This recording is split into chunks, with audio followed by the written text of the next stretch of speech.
আসসালামু আলাইকুম। আমি আজকে ফুলকপি দিয়ে পাকোড়া তৈরি করব। ফুলকপিগুলো লবণ দিয়ে আমি একটু সিদ্ধ করে নিয়েছি।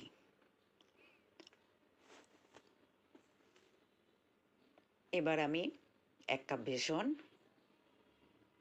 1 চামচ মরিচ, 1 চামচ ধনিয়া গুঁড়া, লবণ, জিরা গুঁড়া দিয়ে একটু মিক্সড করে নিলাম। তারপরে 1 কাপের চেয়ে একটু কম পানি দিয়ে একটি ডো তৈরি করে নিলাম। একটি ডিম দিয়ে দিব। ডিম দিয়ে একটু ডোটাকে মেখে নিলাম।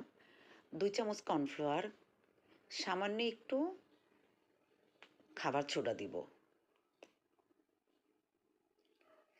আমি একটু গরম তেলও দিয়েছি, ওটা ভিডিওতে বাদ পড়ে গেছে। এবার 10 মিনিট ঢেকে রাখবো।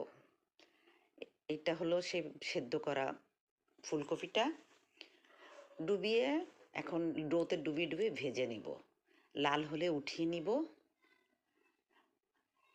আর আমার যদি ভিডিওটা ভালো লাগে একটু লাইক কমেন্ট করবেন, সাপোর্ট করবেন সবাই।